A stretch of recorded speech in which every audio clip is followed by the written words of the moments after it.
Benji, Kelsey. if you had quintuplets, would you name them with the like A, B, C, D, E like scheme? No, I would name them 1, 2, 3, 4, 5. Uno, dos, No, tres. just English. Just English. This is one. Hi, Mhm. my name's one. Which one is the most normal of those? Probably 4. 4, especially because of the Divergent, which is sad. 4 is definitely the 4 most can normal. get away with it. I don't think 2 could get away with it, except in the other me, he names his clone Tui. Yeah, but that's for like a personal name. And like 5, I have normalized in my head because of the Umbrella Academy. So just jump all the way up to 11 at that point. Bring Stranger Things into this. Maybe number names aren't weird. Yeah, maybe we're the ones that are weird. Or maybe you should just not have quintuplets. That seems like a lot. I was about to say, shout out to our future 5 babies. 1, 2, 3, 4, and 5. Yeah, name reveal.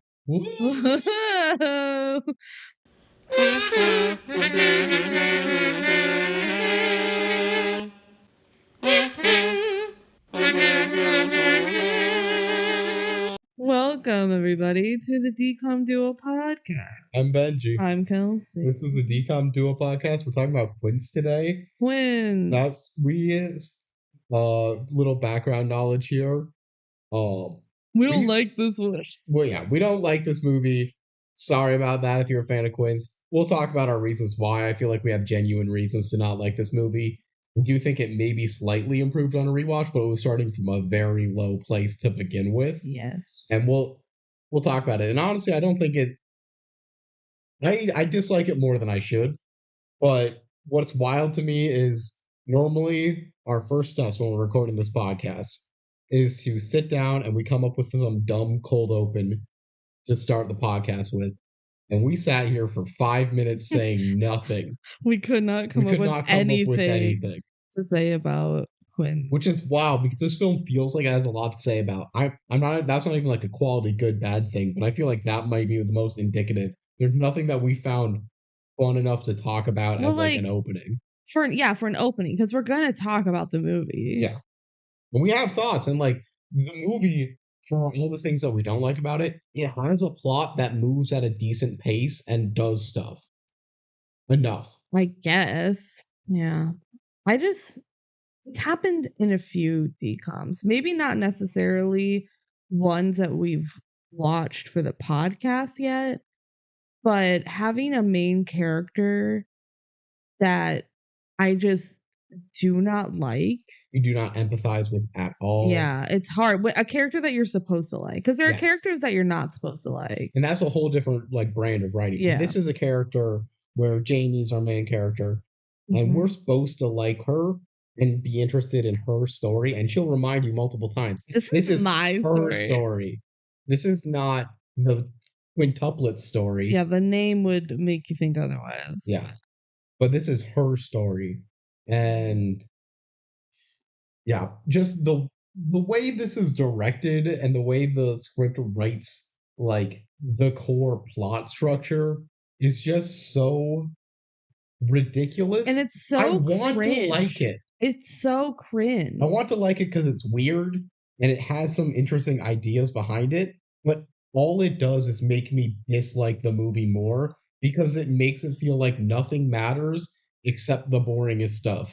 I feel like the gimmick of lying about what happens all the time and then like, just kidding, just making sure you're paying attention is like so middle school cringe. It's so demeaning to the audience. It's supposed to be like a joke. Yes, and I'm saying it doesn't work because the jokes are the vast majority of time so out there that you would never believe it for a second, and then they act like it was believable. Yeah, the way that the dialogue is of like, come on now, you should have been paying attention. Now, clean the blackboard or something, like it's school, except it's not like it. The way they keep going, I feel like maybe they didn't know how to fill the time because the plot is like pretty thin. Like the core plot. The core is like what much more can you do with this plot? So I think they were struggling with filling it. Shall we move on to actually getting into the movie and stuff? Yeah. First off, fan mail. Oh my gosh. We have fan mail. Yay. First off, for anyone who doesn't know, please email us at thedcomduo@gmail.com. That's where we take fan mail. You also can do like any other way of getting the word out to us. We'll probably figure it out. Any thoughts on Quints? Whatever our next DCOM is, we always reveal that at the end of every episode. If anyone doesn't listen to the end of every episode, maybe they didn't know that. And yeah, just any ideas on DCOMs at all? Any DCOM. We've seen all of them. We've seen all of them. So don't worry about spoiling any DCOMs. So this one is once again from my mom. Thank you, Mom. Says, "Hi, Kelsey and Ben. Just made it through the Sweet Life movie podcast. I have learned I enjoy the podcast more if you like the movie versus when you rate it in the F tier. Sorry about this episode, Mom." This is another F tier. I remember the joy that Sweet Life of Zack and Cody TV show brought to Ben's sister Ellie. Remember that this movie was so painful and had weird sexual stuff with dolphins. I look forward to Quints, Tammy. Yeah, going back to the Sweet Life of Zack and Cody. Again, I really hope the show was good, and I feel like... I think it was. Yeah, I'm not going to go and investigate myself, go watch, like, children's television shows. Believe it or not, outside of this, we usually watch non-children's media. Okay, Mr. Phineas and Ferb over there. Okay, I've been doing that partially to get ready for when we do the podcast. That's a throw-on show. Yeah, and I do like Bluey. We watched all the Oscar-nominated films this year. Yeah, we're snubs. Yeah, we're very snobby and elitist, so you can trust our DCOM takes. Yeah. Yeah, and it's really weird what they were referencing with the dolphins, and there's no other way to put it. And if you want to see that, watch Sweet Life movie. But since you probably don't, no. Mm-hmm. All right. No other fan mail today, so we can move on to the factos. DCOM Duo Facto. Yeah, sing our DCOM Duo's factos jingle for us, please. DCOM Duo Factos.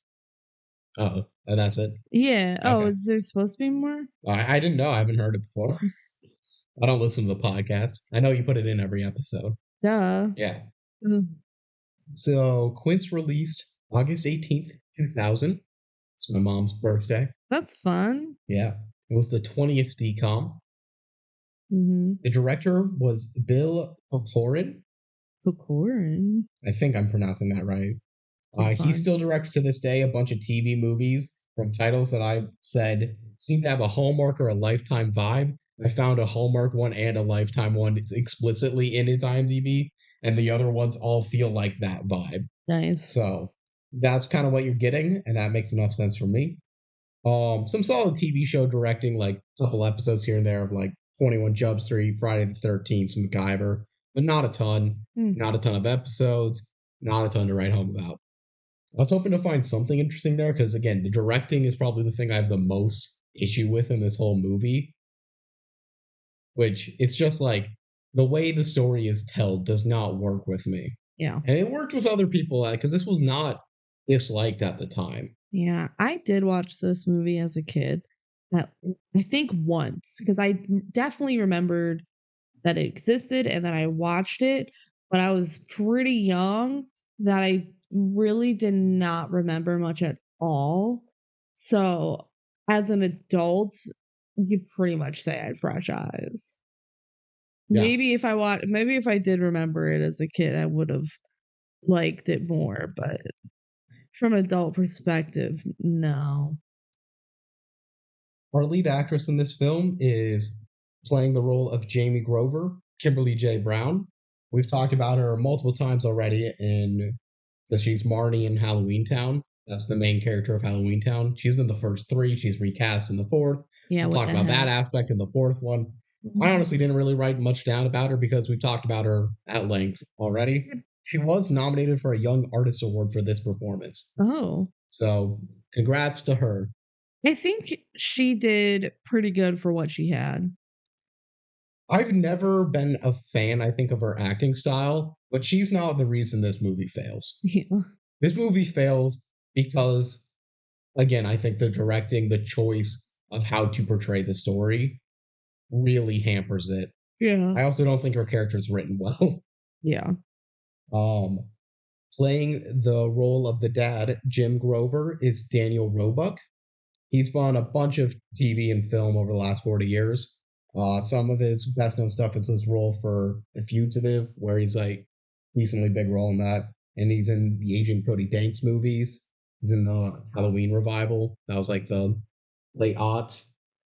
Somewhat notable TV roles in Matlock, Lost, Late Shift, Sunny with a Chance.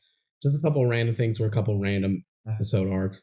He's still working to this day. Just one of those guys that you see his face and you're like, I've seen this guy before. And you're right, because you probably have. Playing the role of the mom, Nancy Grover, is Elizabeth Moorhead. She's really not in much at all. Notable roles in Flipper and One World, those are TV shows, but otherwise it's just various small roles in TV episodes and TV movies. Next, playing the role of Zoe, the friend. We don't get a last name. Some of these people don't get last names. It's Shadia Simmons, who is a DCOM queen that was not on my radar before, but she's been in 3 DCOMs. That counts as being a queen. I thought there's only one queen. Well, there's one queen. Well, then why do you say she's like a DCOM princess? She's a DCOM princess. It doesn't roll off as well. Yeah. There's one DCOM queen, that's Brenda Song. Yeah. There's other people that I can think. There can be multiple queens.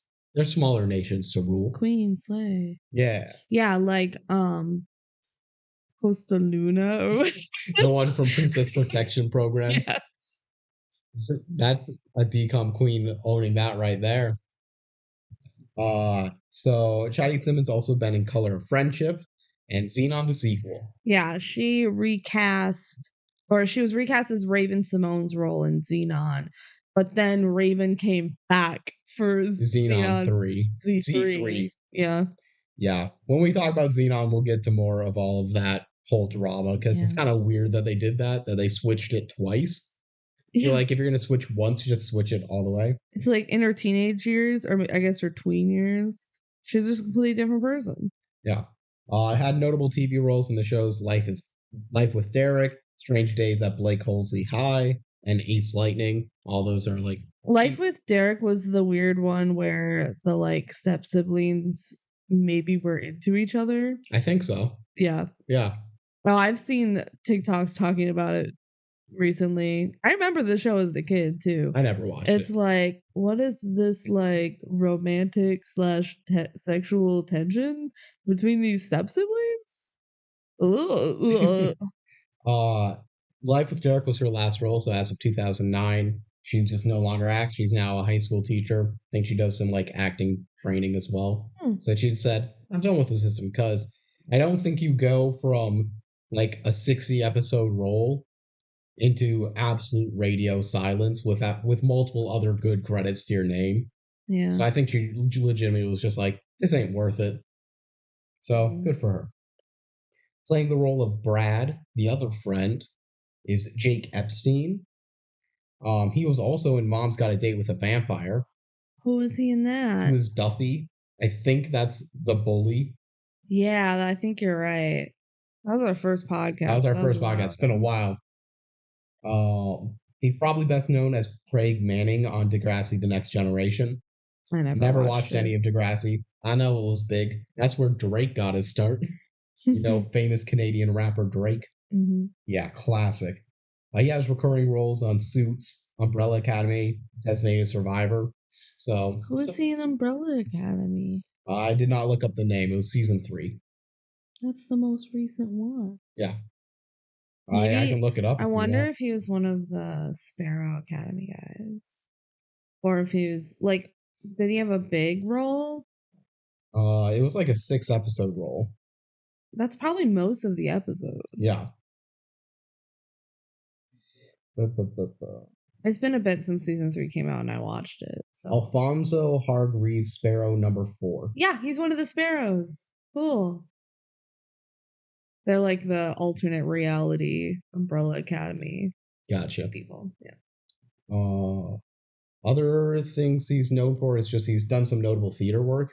Like, that's probably more of his credits. He originated a role in Beautiful the Carole King musical. He also was one of the leads in American Idiot's touring run. That's the musical based on the album American Idiot. Gotcha. By Green Day. Yeah. Next up, we got Albert. He's Mr. Agent Man. Mm-hmm. Yeah, that's played by Vince Carrazza, who was also in 2 DCOMs himself, other than this one. So 3 total. 3 total. The Cheetah Girls and Jet Jackson, the movie. So in Cheetah Girls, he's got to be the agent. He was Mr. Agent Man. We're assuming. Yeah, I feel like I remember visually well enough Cheetah Girls 1 to be able to say and that. Like, what other role is there for like adult man? I feel like it just has to be agent guy. Yeah, not one of the parents. No. Yeah. There's no male parents. Oh, I guess Raven has a dad. That's a whole arc. But he's like French or whatever. Yeah. Well, we're not talking about Cheetah Girls right now. No. And then in Jet Jackson movie, he's just, I think, one of the bad guys. Yeah, I don't remember everything. Jet Jackson movie, I'm excited to re-talk about that one because it was remember fun, liking it more than I expected, especially for not having seen the show at all. Yeah. No, I think it was pretty fun. That was one of the last ones we watched, I think. Yeah. Vince Carrazza is known for voice acting credits as well. He did Sailor Moon, Braceface, like a bunch of Kingdom Hearts games, among like a lot of other stuff as well. He had a lot of credits, but I'm just like, that's enough talking about him. He's bigger roles in other things as well. It's not a huge role here. Playing the teacher, Mr. Blackmer, is James Call. I never knew his name. I always just wrote art teacher. I knew it was Mr. B. I didn't know it was Blackmer. Mr. B. He's not in much at all. He had various TV movies and like single episodes run of Schitt's Creek. Suits, Queer as Folk. Okay. Yeah. He's the wedding venue owner in the season premiere of season 6 of Schitt's Creek. Fun. In case you asked, I had that memorized. Okay. And then finally playing the role of Fiona, the nanny, is Robin Duke. She's a former Second City TV and Saturday Night Live cast member. Cool. Yeah. Other notable roles she had were in Groundhog Day, Atomic Betty, and Schitt's Creek. Who was she in Schitt's Creek? She's the blouse barn owner. Really? Yeah, I believe. Oh, that's awesome. She actually was like a decently big character. No, she was the person who replaced Catherine O'Hara, who of course is Moira Rose on Schitt's Creek, on both Second City TV and Saturday Night Live after Catherine O'Hara backed out of being on Saturday Night Live. Interesting. Yeah. I like got into a 5-minute rabbit hole of reading up on Second City TV versus SNL drama because of that. So yeah. Fun facts I have. One of the Quints, could not find which one it was being played, was played by Kimberly J. Brown's real life brother. Cute. Yeah. And then also 20 different infants in total were hired to play the quintuplets. Wow. So they're talking about how different they all are, and you have to look at their individual features. There's 20 of them, and they don't distinguish. It goes against the idea, but that's how child labor laws are for infants. So it is cool that they actually had real babies. Yeah. I think. More better than the little dolls. Yeah, like you never see a doll. No. And I mean, the other times you can get away with it is like, oh, they're in their That's and that's cradle. Yeah, they're in the car seat. Like stuff where it's easy to not show them. But yeah. And my God, is there a lot of crying babies in this movie? Yeah. Yeah, no, it's not good. Buckle up. Feels like a gameplay of Yoshi's Island. You ready for the Disney Plus subscription? Give me that DPD. Okay. Just as Jamie Grover becomes fed up with being the center of her parents' universe, her wish for less attention is granted when her mom gives birth to quintuplets. At first, Jamie is thrilled to escape her parents' constant doting, but she soon feels neglected and unappreciated as the Quints take up all of her parents' time. I actually really like that description. I feel like it explains it well enough, except maybe it needs to mention something. Also, she's a pathological liar. Also, she gets into art. Yeah. Maybe. I don't know. Yeah, no, it keeps it short and sweet and they don't lie. And it's not spoiling the movie or anything. Yeah, no, it's actually... It's one of the better ones we've read. Yeah. Yeah. I've got no real complaints. See, Disney Plus, they don't have to be super long and name every single important actor in the movie. This one named no actors. Yeah. Even though I'm pretty sure in Halloween Town, don't they say Kimberly J. Brown, or do they not? Maybe not, but those lie anyways, so. Yeah, they're liars. All right, you ready to jump into the movie? I am ready to. I gotta think of a good one. I'm ready to Eddie's $1 million kick off into the movie. Eddie's $1 million kick off the movie. Well, then that's kind of combining sports because it's a baseball Gotta movie. kick it off the movie. Eddie's $1 million home run into the movie. Nailed it. All right, so we open up. We see some newspaper clippings about like, oh, the babies. There's 5 of them, quintuplets, whatever. Quintuplets. Jamie gives us some narration, but not only just narration. We see her staring into the camera. Some fourth wall breaking. I alluded to this a bit in like when we were talking about the movie before, getting the facts and everything. The choice of this movie is largely there's a lot of footage of Kimberly J. Brown as Jamie talking directly to the camera and telling you something. Yeah. And anytime there's narration, it's explicitly, this is being told kind of like as a retelling of her story. Yeah. As if it's like a book. Was this a book? It wasn't, was it? It wasn't, which surprised me. It feels like it was. Yeah. It's very much tell not show. Yeah. This whole movie. So she says quintuplets. Pretty cool, huh?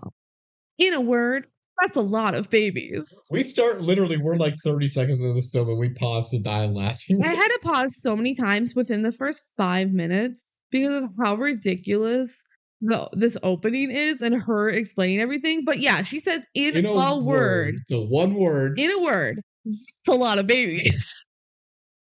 That's more than one word, Kimberly. Like there's no. Who wrote this? Who directed this? There's no mistake in that. If you say like in a few words, or if you said like in a word, whoa. Yeah, or babies. In a word, babies. In a word, Bill, quintuplets. Mr. Bill Corcoran, whatever. That's more than one word. Well, to be fair, he didn't write the film. He directed. I don't think so, at least. Yeah, screenplay was by Matthew Wiseman. Okay, Matthew. Anyway, she says, this part's so tough. This is why I had to pause so many times. So she's like looking at the newspapers and she goes, the Grover family? Wow, I'm part of the Grover family. What a weird coincidence.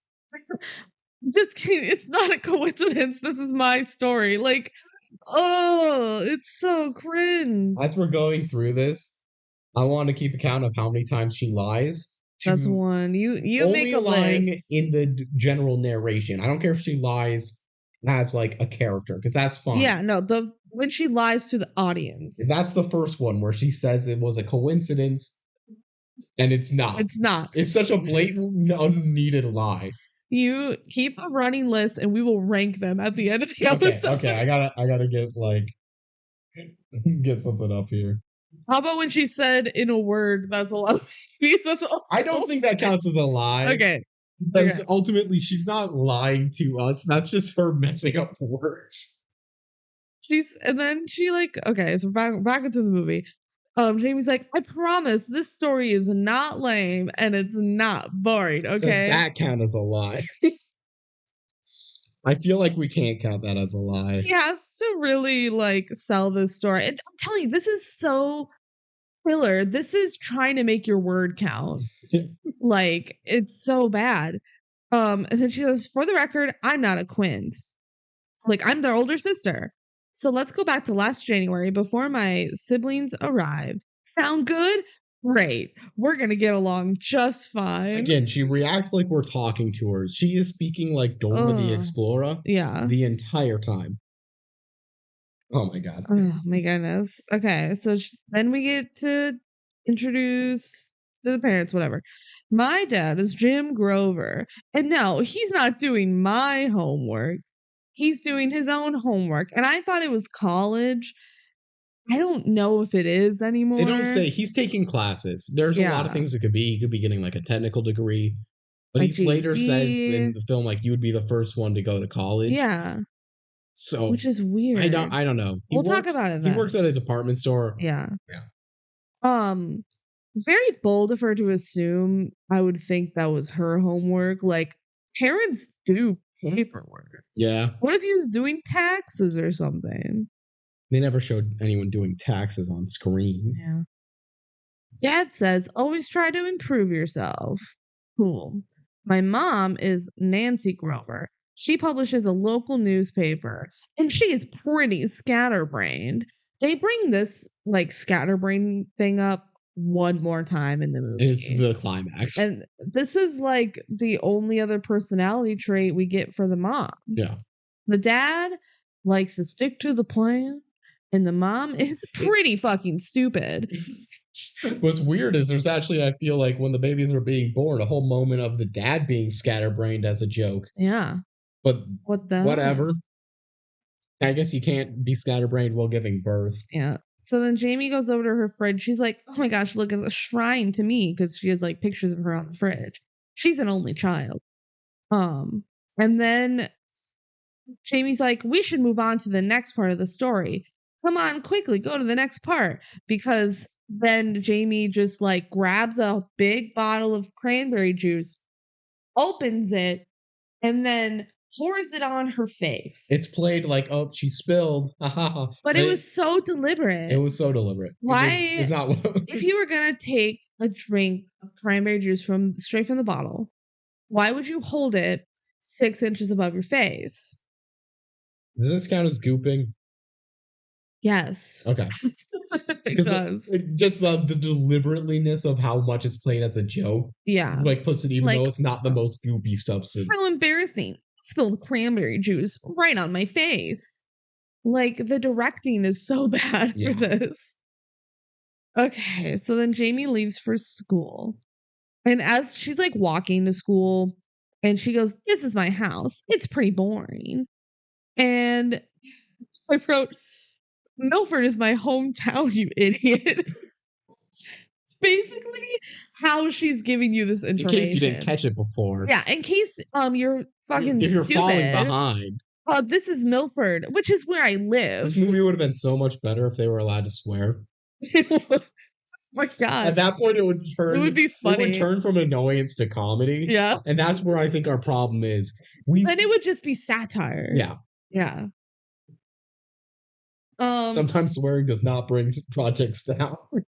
I just cannot believe, like, this is such filler, and we're 5 minutes into the movie, and then she's like, this is downtown. It has a bank and a grocery store, just like any other hometown. But what makes Milford famous is this wonderful view. It's the Statue of Liberty. The Statue of Liberty, where you can see, like, it feels like it's 30 feet away. Yeah. And then she's like, just kidding. It's not actually there. And then it like dissipates as if she Thanos snapped away the Statue of Liberty. Lie number 2. The Statue of Liberty. She just says, I can make the Statue of Liberty disappear. Yep. All right. So she finally gets to school and she's like, this is my school. It's pretty great. These are my friends, Zoe and Brad. And then she goes into like a whole school assembly and it's like a circus in there. There's people juggling and it's a whole party going on and there's like cotton candy. There's fire breathers. There's and then everything is amazing. All of a sudden, it all freezes. And I describe this as the mannequin challenge, except it's not people just being still. They actually freeze the frame. Yeah. And put Kimberly J. Brown in front of a green screen to like walk because she's still animated, but everything around her is frozen. And she's like, okay, I lied.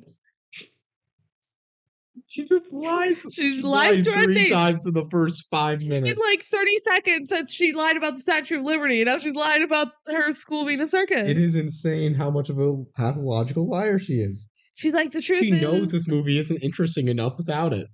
It's so true. I thought this was supposed to be about you having siblings. Like, just kidding. This is your story, not about the babies. She mentioned that multiple times. She's like, the truth is, school is boring. But see, I have to show you my school because I have to show you who I was back then. Okay. So here we go. Like, she has to justify why we're in her school when she's literally like a 13-year-old that goes to school. Yeah, they really are like, oh, I have to justify where we're starting this movie. You could remove all narration from this movie and it wouldn't lose anything. Oh.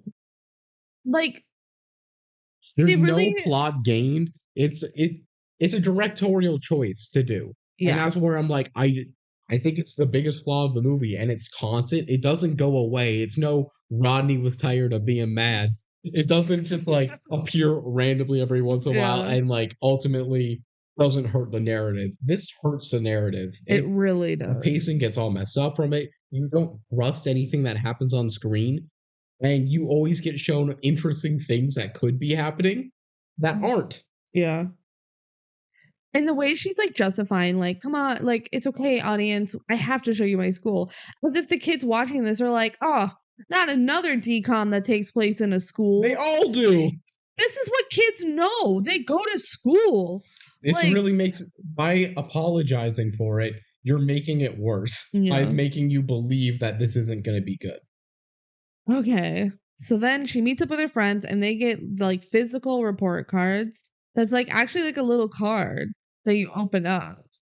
Oh, I did not have this in my school. I maybe did in elementary school, and that's it. I definitely did not. I mean, we were already in the internet generation. Yeah. And this was in 2000, so that wasn't really a thing. So that is a thing that did exist. Okay.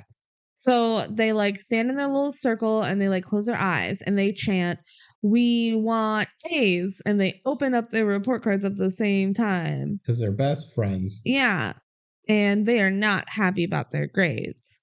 Well, Brad is. He got straight Brad A's. is really smart and he gets straight A's. But he doesn't care. His parents fucking don't love him. I guess we'll just drop this nugget of information in here later. There's a great line on it later that we'll get to, but yeah, Brad's family does not care about him, and it is brushed off entirely. Yeah, poor Brad. This is not his story. This is Jamie's story. Yeah. Even though clearly Brad's going through worse. Yeah.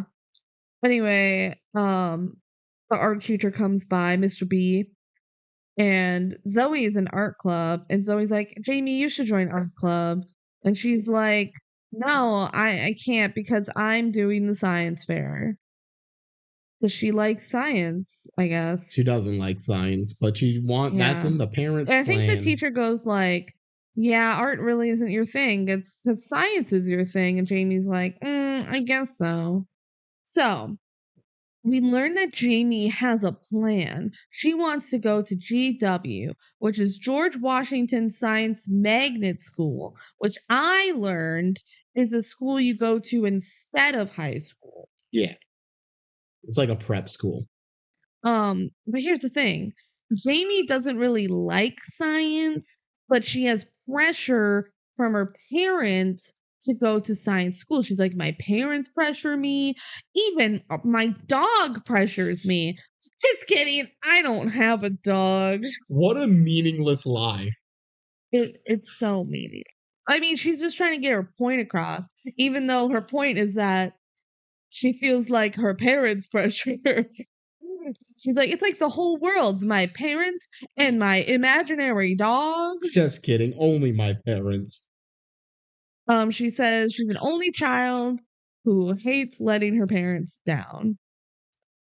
So then Jamie shows up to her dad's work and shows the report card to him, and he opens it and he's like, you can tell he's disappointed, but he goes, hey, at least you're trying. And he's like, you're going to be the first Grover ever to go to college. So this is where I'm a little confused. Well, you know what? Let's just roll with it. I don't care. Well, like the mom runs the newspaper. You told me she didn't go to college? Really not. Yeah. Anyway, the dad's whole thing is you have to have a plan. You got to stick to the plan. So then we get some more Jamie narration. She says, back in these days, this was my life. And then she goes and visits her mom. Just in case you forgot that this is her life before the Quints. Yeah. She goes to visit her mom. Her mom runs the newspaper, and she has like a little office building, and it's a mess because remember, she's so scatterbrained. Oh, she's so scatterbrained. She's trying to get Jamie an internship. Like she's on the phone and stuff because she loves her daughter so much. And then Jamie shows her mom the report card and she opens it and she like tries to hold in her disappointment and she goes, "Hey, it's okay. You'll get in a magnet somehow." And then the mom likes to publish her like poetry from English class or something in the newspaper. Yeah. They have a whole Grover's Corner where it's just the family's news, which is so lame of them. Also a little embarrassing, but whatever. Yeah. Most of the parents are like, we don't care about your like. Yeah, like they're actually like super nice about it. In a way that may be bad. Well, they're like, hey, it's okay as long as you're trying. Like, Jamie's like, I have so much pressure. And they're like really nice about it. And like, you would expect them to be like, come on, Jamie, you have to get in the school. It's more like they're just trying to support her and say, like, it's okay, you can do it. Like, we believe in you. Yeah. They probably think she wants to do this. Yeah. Because she's never given any indication otherwise. The parents in the movie are actually pretty good parents, which is rare for a DCOM. They're not the problem. Yeah. Jamie's the problem. Jamie's the problem. She's the worst. In a way that you don't expect, but the narration confirms. So then it's dinner that night. The parents are doting over Jamie some more. And as they're like, oh my gosh, Jamie, we love you so much, blah, blah, blah. You're going to get into school. I don't know. Jamie screams. She goes, ah! And the camera goes into her mouth and then comes out of the mouth as a transition. They never do anything like this again. Yeah. And she's on the phone this time. This doesn't even count as a lie or anything because we don't get proof that the scream didn't happen. She's just screaming. Now she's screaming into the phone. She's like, oh, Brad, I just can't believe how much they pay attention to me. Oh, my parents care about me, Brad. Yeah. Doesn't that suck, Brad? Like, Brad? Wouldn't you hate to have parents who care and love about you, Brad? And for the record, we don't hear Brad talk. It's a full one-sided conversation.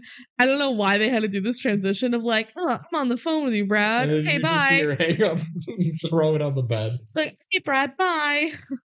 Now she has to talk to the camera again. No, knowing what we know about Brad now, it's really, really mean to say this to him. She's so mean to Brad. Oh, the whole movie. What the hell? It doesn't make sense. So now, because she can't be on the phone with Brad telling him the exposition, she has to talk to the camera and spoon feed it to us, okay? She goes, it's kind of weird, but I love my parents. What a weird thing for a kid to say. She's like, they just want what's best for me. But then I knew something was wrong. I didn't know what. I could just feel it. So then Dad goes into her room and offers to help with her like science fair project, but she's like, nah, I got it. And the dad's like, in school I was only good at one thing, and it was photography. She's like, what? But you suck at taking pictures now. And he's like, yeah, because I had to give it up. Which the way she's saying it sucks is because the camera's always out of focus. Maybe I'm living in a modern age when all cameras autofocus, but I feel like that is a skill that would 100% maintain despite like time off of focusing on photography. Yeah, that's like the easiest thing. So I don't get why it's now out of focus. She's like, why'd you give it up? And he's like, art and photography and whatever just wasn't part of the plan. I gotta stick to my plan. Okay, so then Jamie like has a little dream sequence, which you're supposed to believe that this is not a dream sequence, even though it's so clear that it is a dream sequence by the way it cuts into this scene, but whatever. She's like, I win the science fair, and then she blows up the whole building. But just kidding, that was a lie. Yep, another lie. We're up to 5. In real life, she does not win the science fair. Brad wins the science fair, but he's like so nice to Jamie. Like, I'm pretty sure Zoe says like, good job, Brad. And he goes, oh, it was nothing. Like, Jamie did a really good job too. Like, he is so nice to Jamie, and for what? The parents are there too because the parents support everything that Jamie does. Yeah. And they even say to Brad, your parents must be really proud. And Brad goes, Thanks, parents, I wish I had. So then Jamie says the plan continues. Sometimes I wish I could have a few days where I wasn't the center of their lives. I can't give them what they want. Well, be I careful can't what go you to wish college. I can't win the science fair, which is clearly everything they want. for. She's so superficial. I get Yeah. she's trying to go through that arc in this movie, but I don't buy the starting place. They should have made the parents worse. Yeah, they should have. But then they couldn't have the Brad plot where he's like, fuck you, you have a family. Very lemonade mouth of him. Of like, appreciate the family you have. You're being stupid. My dad's in prison. Well, it would be better if he did say that, but doesn't really. Then she says, be careful what you wish for.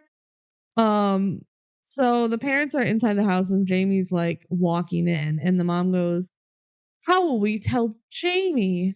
Jamie, after this sentence it says, opens the big door, walks in and says, tell me what? She did not hear. What did she say? Because it was a weird. How will you tell me what? How will you tell me what? Wait, no, it was, I'm looking it up. Yeah, so the mom says, how will we tell Jamie? And clearly she could not hear it because the mom did not like scream it or something. And Jamie like opens the door and walks in after she says that. But then Jamie goes, what will you tell me about what? She really just comes in, inserts herself in the conversation that she should not even know is happening. What will you tell me about what? It doesn't make sense. And then the mom goes, oh, your father has something to say. And then he says, so your mom is pregnant. And Jamie's like, oh my God, pregnant. That's awesome. And she like hugs her mom. And then he goes, no, we are really, really, really, really, really, really pregnant. So yeah. Believe it or not, it's quintuplets. It's twins. So then we get like a little montage, like sped up montage of them clearing out what will be the baby's room, which I'm assuming is like an attic, but I guess I don't actually know. Yeah, it's some room. And it goes through January, February, March, April, May, June, July, August, September.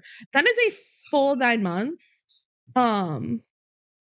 Which she found out she was pregnant with quintuplets, and she told that Jamie in January.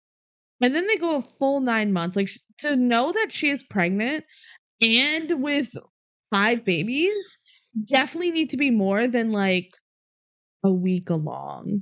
Also, the mom is not visually pregnant in any of this montage. No. They like, she's coming through, they're moving furniture, they're painting, whatever. The mom at no point has a belly. And she's carrying 5 babies. Like, I'm sorry.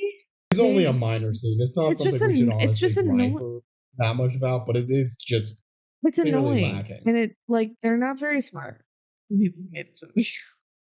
Jamie voices over that she's excited about this since the babies will take some of the tension away from her.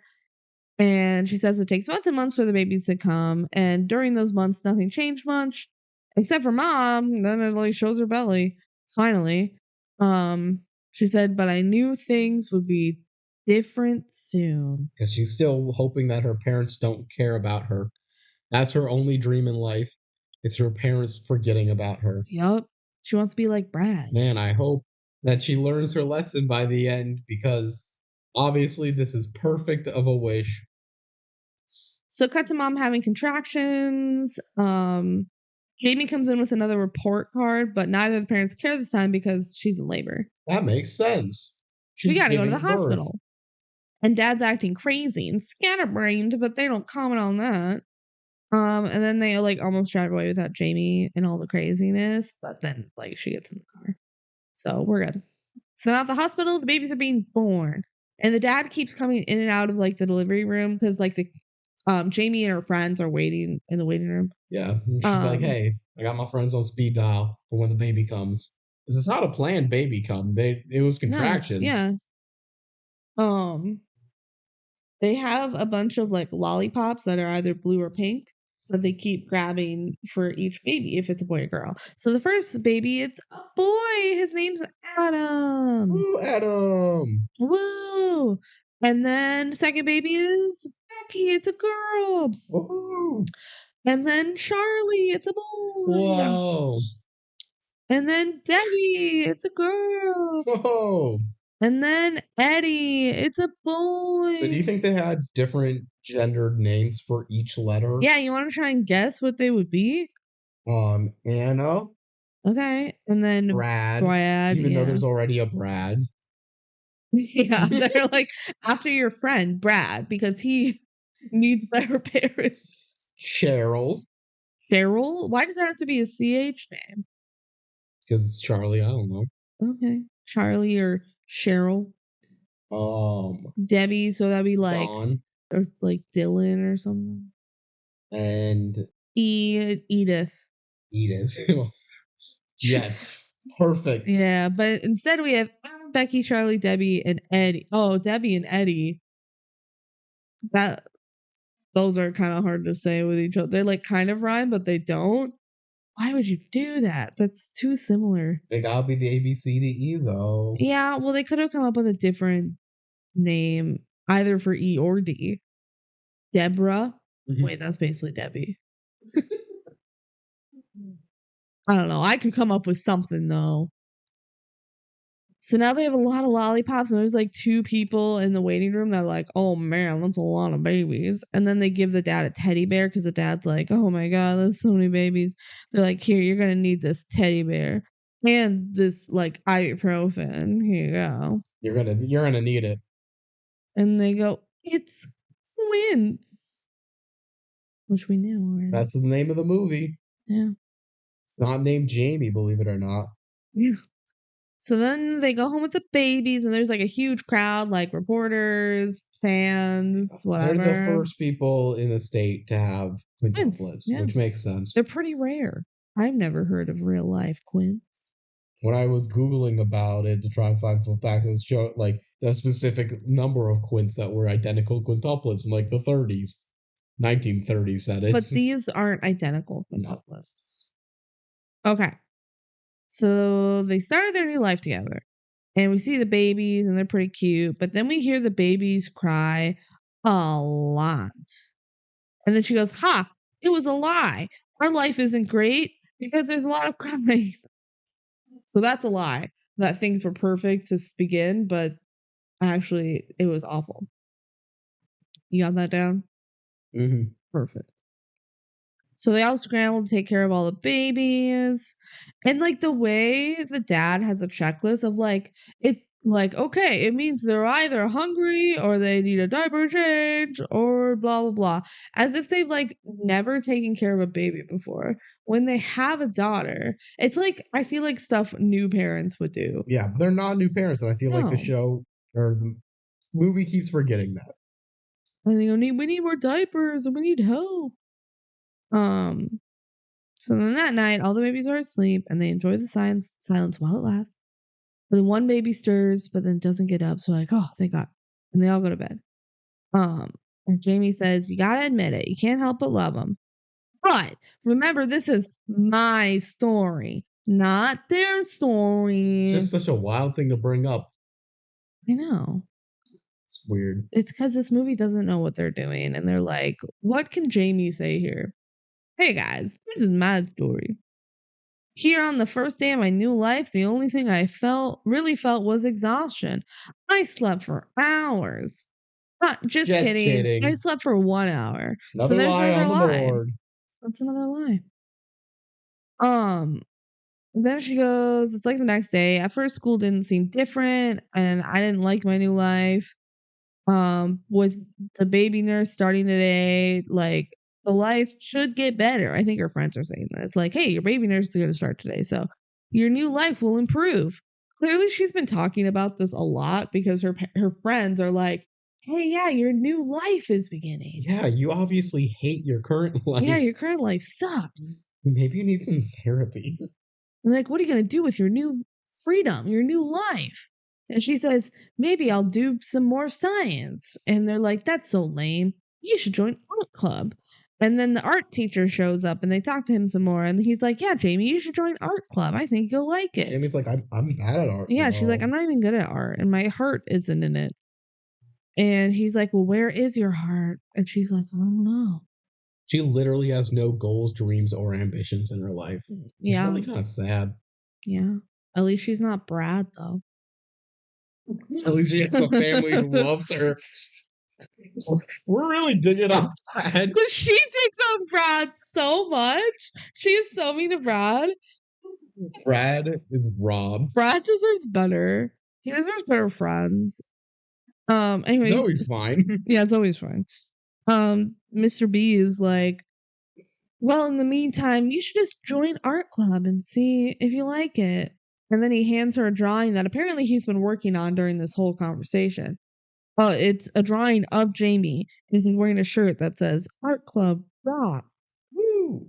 Such a weird little thing. It's a weird little drawing. It feels very unnecessary. Why was he drawing this while they were talking? Anyway, at home, Jamie feels the pressure is off of her finally. And then she has a little like fantasy vision of the parents are like looking over a baby and going, will this baby be a lawyer or a computer programmer? Both. They're going to be both. And Jamie goes, what about me? And they go, oh, Jamie, don't worry. Your new siblings will take care of everything. You just have some fun. And then it cuts to Jamie. Are you buying any of this? If you did, you have to stay late and clean the blackboard. What the hell? I was buying it fully. Now, where's the blackboard? It's so clearly not a real scene because the parents are holding up little signs that say like lawyer, computer programmer. Oh my God. They just think the audience is so stupid. Yeah. And like, it's okay to have these little fantasy moments to like kind of build a narrative of like what Jamie is thinking. But then why would you just turn around and say, haha, in case you ever thought that was real, it's not. Also, I feel like her thought process here is pretty backwards. She's like, since I have 5 little baby siblings, they can be the breadwinners and I don't have to be. When it's like, girl, you were like 13 years older. Yeah, no, you were she's the gonna have to oldest survive child. herself a lot longer. Yeah. Her parents are gonna need help, and they do need help very soon. Yeah. So after this, we go and meet the baby nurse. Yeah, the She nanny. shows up, I don't know why they don't call her nanny. They call her baby nurse. Yeah, I don't know. Yeah. Jamie comes home with Zoe and they start helping with the babies. But then Fiona, the baby nurse, is here. She always refers to herself as Fiona. She's like, no need to fret. Fiona is here. Oh, Nanny McPhee. And there's a lot more baby crying. So just like have that running in your brain. Just wah, wah, wah. As the scene goes on. Fiona coos them and like some military drums play as she's doing this. So you're like, oh man, she means business. It's basically Cadet Kelly. Yeah. And she's like, have a seat, Mom. I'll handle this. And then she tries to kick out Jamie and Zoe because she's like, immediate family only. And Jamie, I don't know why, but okay. I don't know why. Jamie's like, well, I'm their big sister, actually. And she's like, oh, okay, well then you leave, Zoe. Like, bye. Get out of here. Jamie, you can stay and help me. And she calls Jamie number 6. Even though she would really be number 1, but whatever. Babies are more important to talk about. Yeah, the babies are more important. So she only refers to the babies as their numbers. Like we were doing in the intro. Yeah. Jamie's like, soon I could change the diaper in like 6 seconds flat or something. Yeah, he went on like the boot camp for baby training. Yeah, and then they start like logging the poop schedules, and Fiona's like, we have to synchronize the babies. Probably a pretty good idea, not gonna lie. It is. But Jamie's like, you can't control them. Yeah, you kind of can, and you should. They're babe. Like, it's a whole arc where it's like Jamie's whole purpose, especially in the later half, is trying to say like they're all their individual people.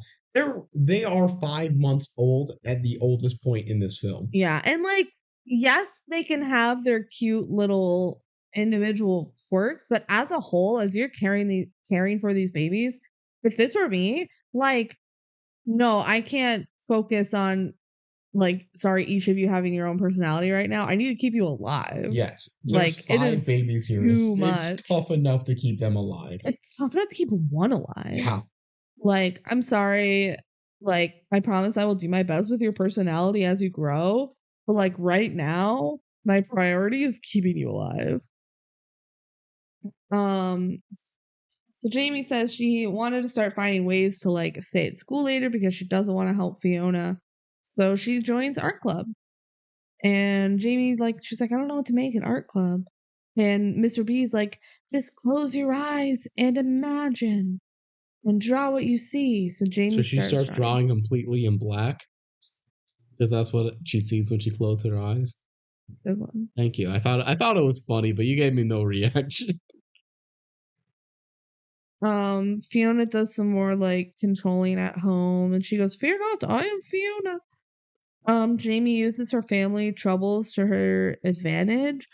So while the parents are like talking about their struggles over money, Jamie's like, "By the way, I'm in art club," and they just like don't pay attention.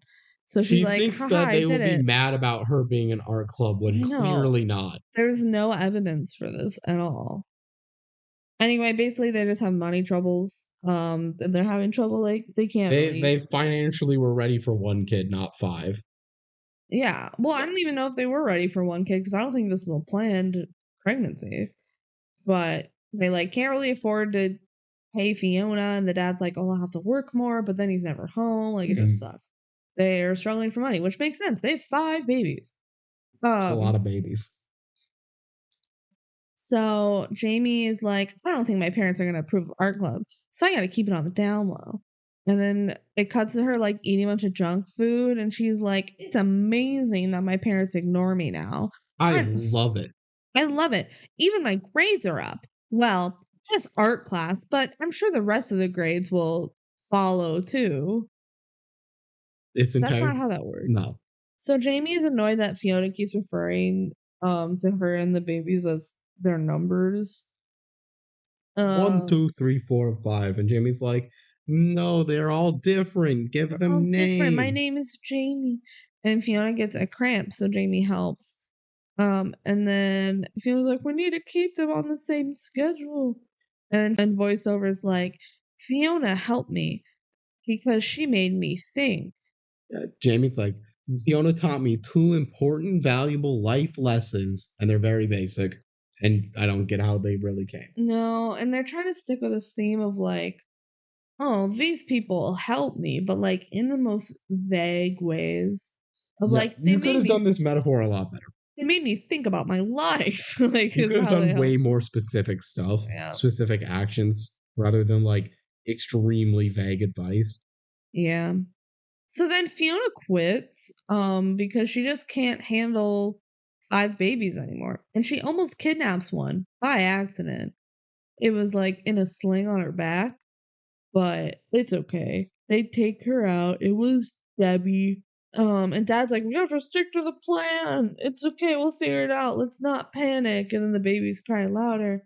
And like, oh my God, how are we going to do this? And Jamie's like, I could take care of the kids. And they're like, how will you do that, Jamie? And then she has a little fantasy about taking care of them. And she like picks them up one by one. And then she keeps growing more arms. So she can pick up more things. Yeah. And then she has like really long, extra stretchy arms. And she's like, I lied. I can't do it. I'm going to count this one as a lie because of the cutaway scene.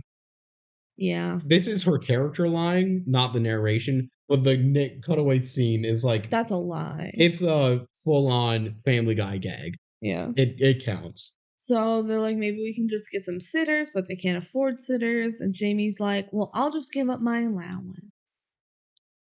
Okay. Then someone's at the door. It's a Mr. Businessman, and he's there with a big truck full of diapers. Yeah, they're unloading like a solid 400 pack of diapers. Yeah, and they're like, we want to sponsor you. You guys are so cool. You have 5 babies. What? It's just like the concept. It's not that they're going to tell us, you have 5 babies. I love that. That's wild. They were born on the same day. He's like, let's be in business. And his name's Albert. Al, good old Al. So like, oh sure, you want to come meet the babies? Sure. It cuts to him like holding one of the babies. He's holding a naked baby. For no reason. It's because the baby then pees on him. Yeah. Does this count as gooping? Do we even see the pee? I think we do. Really? I'm pretty confident we do. Because I believe we see the pee because it's framed in such a way that we cannot see the little baby boy's wiener. Front. Okay. Yeah. It's just so weird that the parents are like, oh sure, come meet our 5 babies. Here, this one's naked. Here, hold this one, it's naked. Yeah. And like the way he's holding it, by the way, is like with his arms out, like stretched out, like in front of him, and then it pees on him. Yeah. Whatever. Thanks to Albert, we sign a contract with Cutie Diapers. But just in case you guys forgot, this is my story. Not the baby. Not the baby story. This is my story. Okay? And then she's like, Albert, help me out. Just like Fiona did. In unexpected ways. I don't know if we've learned what again, I guess he just makes her think. Yep. Think about her life. Even though there's nothing here yet. Yeah. So then Albert shows up. It's the new day. He shows up to talk to Jamie. And he's like, hey, we need to focus exclusively on the quintuplet. No one cares about the 13-year-old daughter when there's quintuplet babies. And he's like, if you're going to feel left out, just tell me now because we got to figure this shit out. And she's like, no, I'm good. And he's like, oh, okay, good. They frame Albert this whole movie as being this like bad guy, and I really don't think he is. I mean, he's just a greedy guy. He's a greedy guy who wants money, but at the same time, he is making the family money. They desperately need money. They desperately do. So Jamie in voiceover goes, so how did Albert help? He made me think about who I really was. So then in art class, Jamie draws like her house overflowing with diapers. And it's pretty good. And she's pretty good at art now. Yeah, she's like really good at something when she puts her actual love and soul to it. She's like, man, I'm good at art. Do I have to like give up on the plan now? Maybe you need a new plan. And art teacher's like, I don't have to be fair. I don't know why. He keeps saying that multiple times. I'm like, a teacher. I don't have to do anything. Yeah, which is weird because a teacher's a job where you have to do a lot. But she's like, that's not fair. And he's like, I don't have to be fair. I'm a teacher. Yeah, you have to be fair as a teacher. You do. What? Was that a lie? I'm kidding. Then he's like, Jamie, I think you should draw people. Because you know what, Jamie? You're an observer. Imagine telling someone, you're a follower. That's the same thing. You're an observer. I want to see the world how you see the world. And Jamie's like, I don't think I can do it. And he's like, you should capture the details and the essence of people. And then boom, you're done. You can do it. And I know because I'm a teacher. And Jamie in voiceover says, well, guess who made art super fun and inspired me? Come on, think. You got it? Good. I was worried about you there. It's so demeaning. It's so cringe. And I would like to point that whole scene is while she is literally drawing the babies. Yeah. It's the babies. In case you didn't pick up on that. Yeah, it's the babies. Good, I was worried about you. I was worried about you in case you didn't realize that it was the babies. Yeah. Oh my gosh. They're like, hey, stupid audience member. So mom comes into the nursery filming like a sponsor thing about them. I don't know. I love these cutie patootie diapers. And I love my babies. And Jamie keeps getting pushed away by Albert. Yeah, Albert keeps standing and Mike Wazowskiing her. Yeah. And the Quints get in the newspaper and then they're on the diaper packaging. And Albert's like, we got to keep the babies in the news. They make us money. And like, okay. He's totally gonna like eventually stir up some drama about the babies. It's like, these babies don't like each other.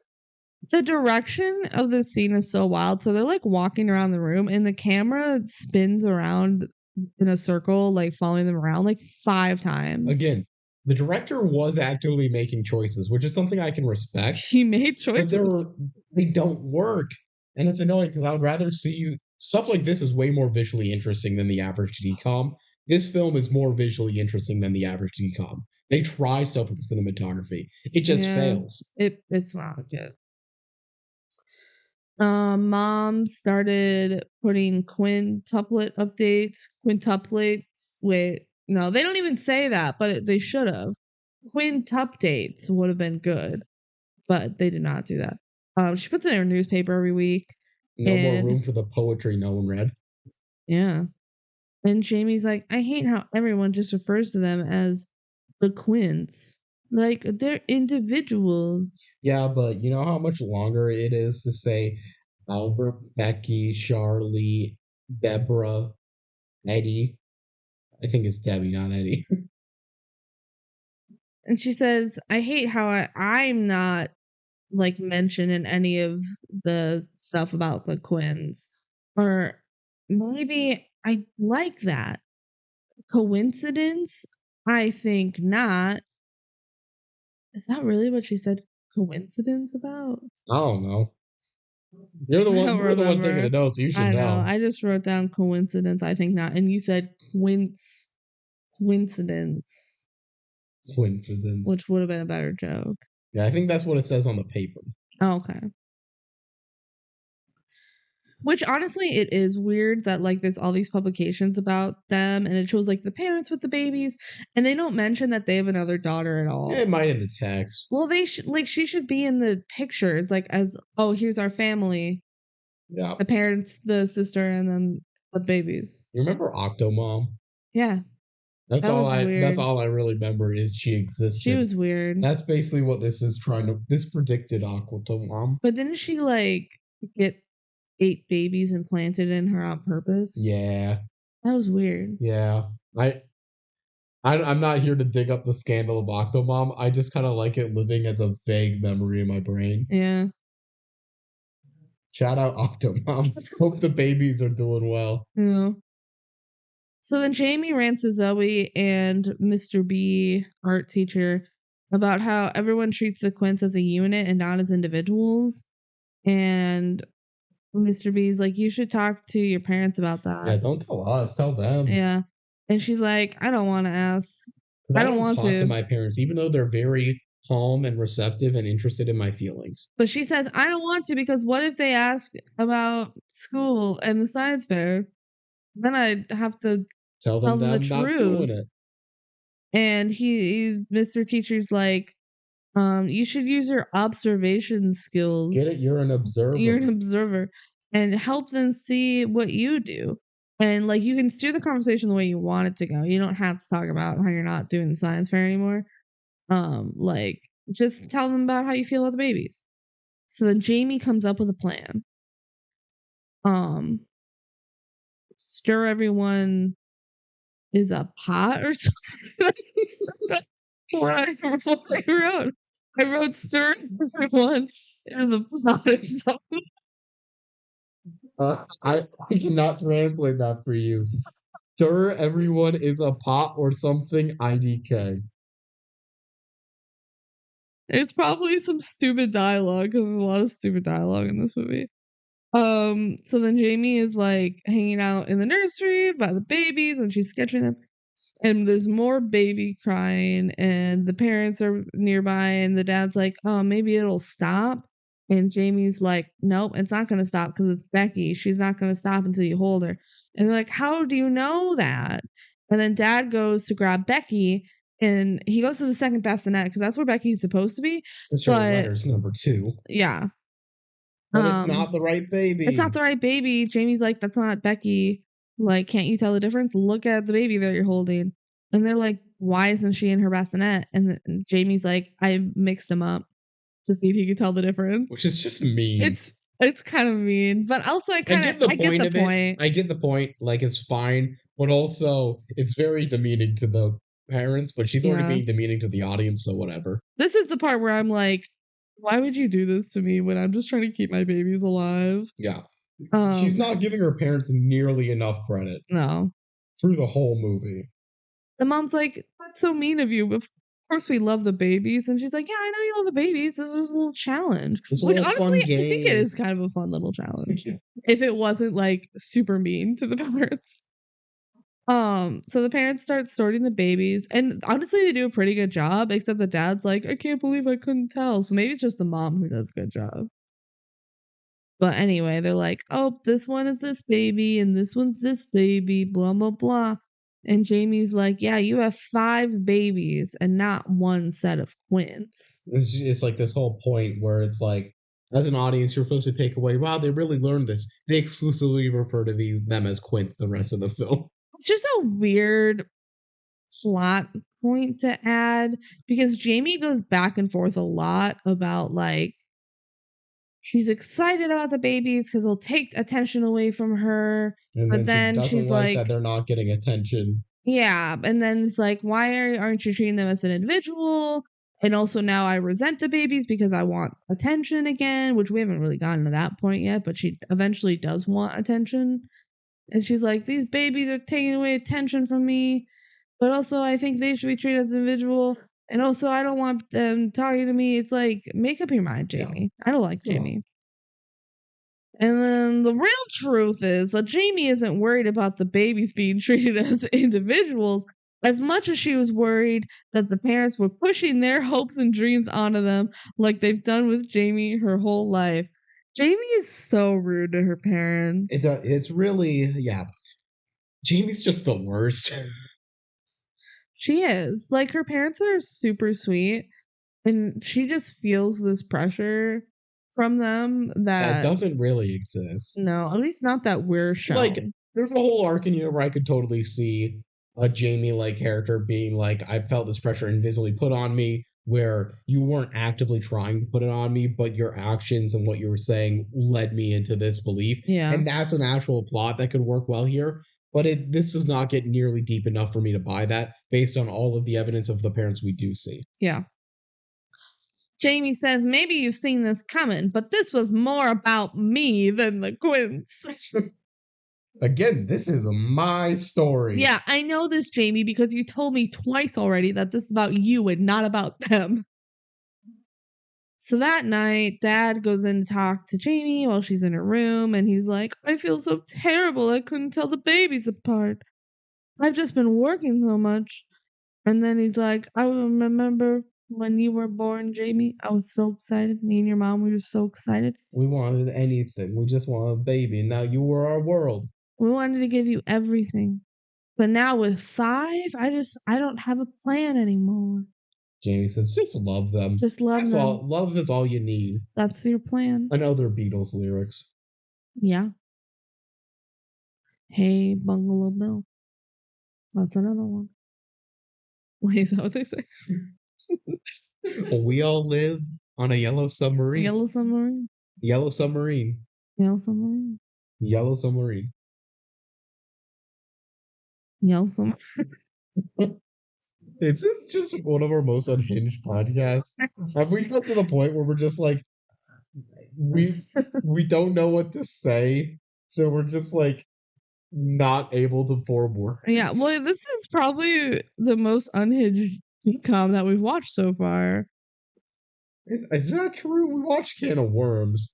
I don't know. It's also pretty unhinged, it's but unhinged that was that was in an enjoyable way. This is unhinged in a non-enjoyable way. Yeah, there's enjoyable aspects of this movie, and I think that's what makes it annoying. Is despite that, my just hatred of the film doesn't take me watching it with any sort of grace. It insults me.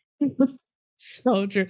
This is a movie that is on the more fun to hate side, than just like the Sweet Life movie where it's just not fun to watch. This for me probably ranks like, spoiler alert, this is like my third or second to last film, but I would 100% watch it again before some of the stuff, like even in my like 80s or 90s compared to this, which is like a 114.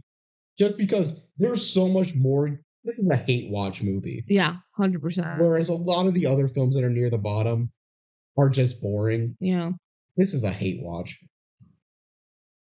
So, over the next month, Dad tried to be more involved and he got sucked into all the publicity stuff. And everyone falls into Albert's schemey trap. Yeah. And Jamie decided she's going to focus on herself more, which is what she's been doing the whole movie, but whatever. Mom tells Jamie that she's excited about like parent-teacher conferences tonight. She's like, yeah, Jamie, we're going to go. But also they're like really busy with all the baby stuff. And Jamie like tries to mention about her dropping out of the science fair, but the mom doesn't hear. And Jamie's like, I'm just happy I'm not being pressured to win the blue ribbon anymore. Which, like, her parents were always super supportive of everything she was doing. It just makes me mad. And then Jamie fantasizes about that conference night, which, okay, you're supposed to not know it's a fantasy yet. She goes, it made me feel better about conferences. And then she walks in with her parents. Yeah, it's not a fantasy, it's a lie. It's a lie. It's, yeah. Calling it a fantasy would be an injustice to the movie. This is just straight up a lie. So she walks in with her parents and they're like, Jamie, you get a trophy for getting an A+ in art class. And everyone's like, yes, oh my God, it's so amazing. And then, freeze frame. Mannequin challenge again. The frame is frozen except for Jamie. They do a thing, which is one of those things where they like do a live rotation of a camera, but it says of a like freeze frame photo. Yeah. And it's something they like do a lot in sports as well, actually, when they try and rotate a camera. I don't know what the name of the camera making technique is, but they use it here in both of these like freeze frame shots. Yeah. Where it's like they use pictures of an exact moment to make it look like the camera's rotating around. Yeah. And it's something that I've never decided if I like or hate. It's one of the two, and I've seen this exact camera effect for years. Yeah. And because it's so clearly not actually a rotation of a camera, but it imitates it. It's pretty cool, I think, visually. It's something. I don't think I don't think it's necessary for this movie, but yeah. So when it freezes, Jamie, of course, is the only one that's animated. And she goes, you're not buying this, are you? Good. Because if you were, you haven't been paying attention. Now go to detention. She keeps punishing us, even though we never bought it was a lie. Also, or thought it was the truth. Where's our reward for getting it right? Yeah. She's like, go clean the blackboard and go to detention. Get a lollipop? I would love a lollipop. Yeah. I haven't fallen for a single one of your tricks, Jamie, and all you do is keep punishing me. She says, you want to know what really happened? Boom. Cut to the parents not showing up to conferences. Dead of night. It's the only kids that are left are Jamie and Brad. And Jamie goes, I don't get it. We knew your parents wouldn't show up, but these are my mom and dad we're talking about. Why would I work so hard? They just don't even care. Again, Jamie has no sympathy at all for Brad, who also, probably wanted his parents to show up. Brad deserves so much better. He deserves better friends and he deserves better parents. Yeah. Like, how out of pocket rude is it to go, we knew your parents wouldn't show because your parents suck. But my parents are supposed to love me. Like your parents, Brad. Which hate you for good reason. Like, he starts being like, hey, I wish I had parents that cared about me. And I swear Jamie's attitude is like, this isn't about you, Brad. This is not your story or the Quints story. This is my story. This is my story. Nobody cares, Brad. But he's like, your parents clearly love you so much. But they're just busy. And Brad says, like, I get good grades for me. So Jamie's like, why would I work so hard? And Brad's like, I do it because it makes me feel good. And you should do it for you too. And Jamie's like, okay, but like my parents should still care. And Brad's like, yeah, I agree. So go tell them and not me. Yeah, I'm not going to be able to fix your problem. I'm Brad, the guy without happy parents. You think if I knew how to do that, I would have done it? Poor Brad. Poor Brad. He gets no redemption. He gets no payoff. No, they never apologize to Brad. So sad. Jamie thinks about how crazy it is that she's mad at her parents for not paying attention to her anymore. Because that's all she wanted at the beginning of the movie was for them not to pay attention to her. Wow, could you believe you don't always get what you want? Or when you get what you want, it may not always have been what you want. That was so poetic of you. I said it perfectly. So then Jamie gets home and the parents are taking care of the babies. And she's like, what the fuck? Y'all missed my conference. And they're like, oh. That's unfortunate. Sorry. Whoops. Dad had to work overtime and mom got cut up because tomorrow was a big day. The Quints have a national commercial they're shooting tomorrow. And Dad's like, you have every right to be mad at us. And he goes, you know what'll make this better? And Jamie says, turning back time? I'm surprised they don't have a cutaway of them reversing time. And then just kidding. Just kidding. We didn't invent time travel. Just kidding, you idiot. You thought we could invent time travel? No. Go expelled from school. Yeah, well, that doesn't happen. They say, no, let's get you into the commercial tomorrow too, Jamie. And Jamie wants this for some reason. Yeah, all of us together. I mean, she just wants to be part of her family again. I guess. I just don't care about her. Yeah, I know. Like, yeah, starting tomorrow, we'll all be together. And then Albert comes in. He was just also there. And he comes into the room and he's like, hey, guys. He doesn't actually say anything. Hey, guys. I'm Albert. Hey, guys. I'm probably wondering how I got here. Guys, it's me, Albert. I'm in the room. He says that every time he walks into a room. He's on the phone. He says, I'm Albert. I'm doing business. I have to go now. Hey, guys. It's me, Albert. And the parents are like, hey, Albert. Jamie should be in the commercial. And he's like, okay. Jamie says, believe it or not, that's real. Like, that's supposed to be a lie. This movie has lied to us so many times that they have to clarify when something actually happened. So dumb. Says, yeah, you can do the commercial. That's fine. You can do it. I don't care. Quints. Fucking Quints. Oh, man. I can't take this movie seriously. This movie's ridiculous. All right, so now it's the day of the commercial shoot. Jamie refuses to come out of the truck. So she got changed into her costume in a truck. It's like a moving truck. Which I guess with how big the costume is, they didn't want to move it inside. Filming at the house, though. Why are they filming at the house? So the Quints don't have to move. They can move the babies. There's 5 of them. That's a big investment. So Jamie doesn't want to come out of the truck because her outfit is like a big diaper, which is pretty demeaning. Yeah. But I mean, what other role is she really going to be? Like, hey, I'm the sister of the Quints. Buy diapers. This commercial is about me and not about. Probably thought this was about them, but you forgot this is my story. This is my story. Buy diapers. So she refuses to do it. Inside later, she's sketching again because she does that now. And Albert is like, hey, sorry you weren't in the commercial. Would have been nice.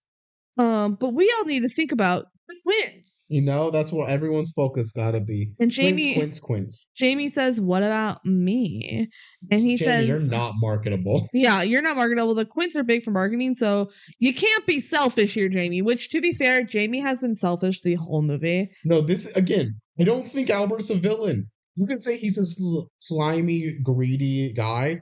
Everything he's saying here is accurate. You could say he's a slimy little skis ball. But you can't say he's the villain because he is acting fully within character, within law, within reason, and with purpose. There's nothing he's doing that's unethical. That's true. And they act like he is. Jamie says, here's a life lesson for you. Sometimes when people tell you not to be selfish, it's because they're selfish. Jamie, I have a life lesson for you. Sometimes when people tell you not to be selfish, it's because you're being selfish. Good point. Snaps for that. Thank you. Jamie. Okay, so now we're in art club or class or whatever. And Jamie complains to her friends some more about how everything is Always about the Quints. Again, why are they friends? I don't know. All Jamie does is complain to them. Even before the Quints. He's like, shut your family, Brad. Let me my loving No one cares about your crappy parents, Brad. This is about my parents. This is about me. No one cares about your art, Zoe. Yeah. So she's like, everything's about the Twins all the time. And Zoe says, maybe you should run around naked and pee on people. That gets laughs. It's just kind of an out of pocket response. Yeah, and to be fair, they do react kind of like, ugh. Ugh.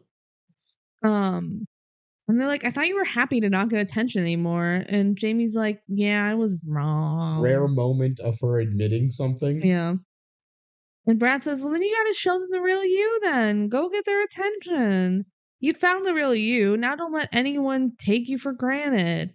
And Jamie's like, they don't care about me.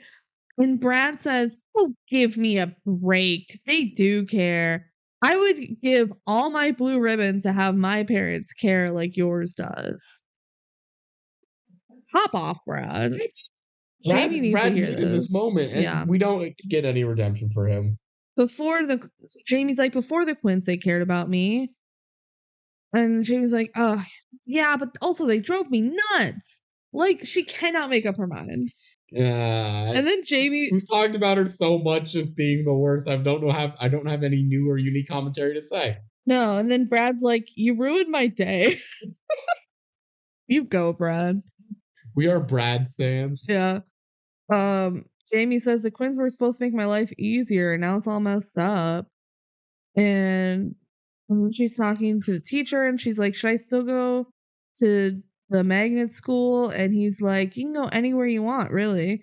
Even though it's the whole conceit was it's hard to get into these schools. Yeah, but he's like, life will go on as long as you just try hard. Although ultimately it's her, spoiler alert, the teacher just writes a letter of rec so good that any school would take her. So which is ridiculous. Maybe he is right. Why? Because she's good at art? Apparently.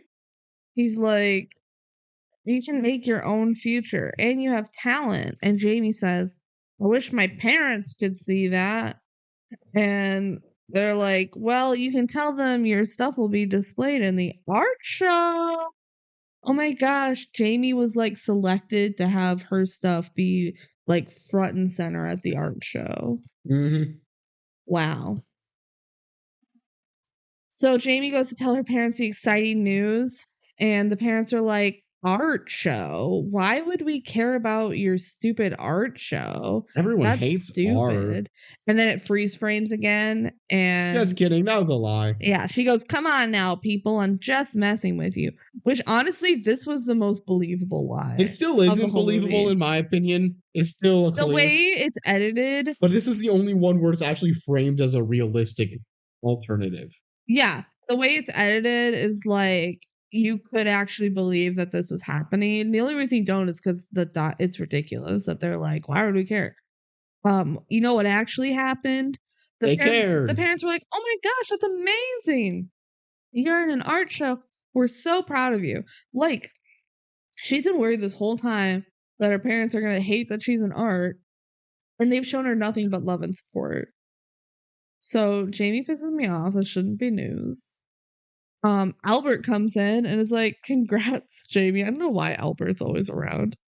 The art show is in 4 days. And Jamie's like, things were good again. I found myself and my parents embraced the new me. So now it's a new morning. The parents are still like, yay, my little artist. Like, we're so proud of you.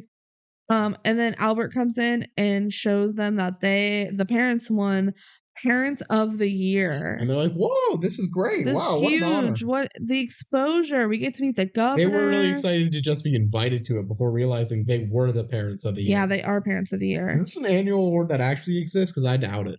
I don't know. I feel like they invented it. I think the governor was just like, I really want this photo op with the 5 I mean, he literally says that. Yeah. So then they all leave. They're like, oh, we have to go like start arranging stuff, blah, blah, blah. And Jamie looks at the invite and it says Saturday. It doesn't have a date. No. It just says it's the same as the art show. And she starts crying. No, it's the art show. She starts crying and she runs all the way to school and she runs past her friends into the art room where she grabs all her drawings and starts ripping them up. And they're like, what's wrong? And she goes, my parents get to meet the governor. And they like, go, that's terrible. that's horrible. And she's like, it's the same night as the art show, and guess which one they'll go to. Just guess. And okay, I just want to make this clear for our audience here, because this movie likes to spell things out. I need to spell things out.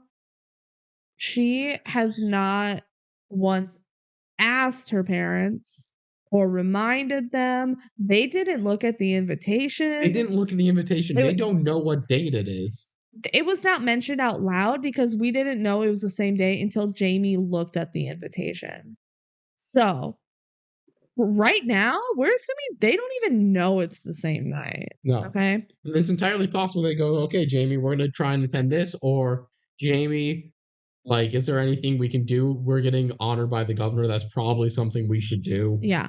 But guess how Jamie is seeing this situation. She says, they're going to go to the dinner.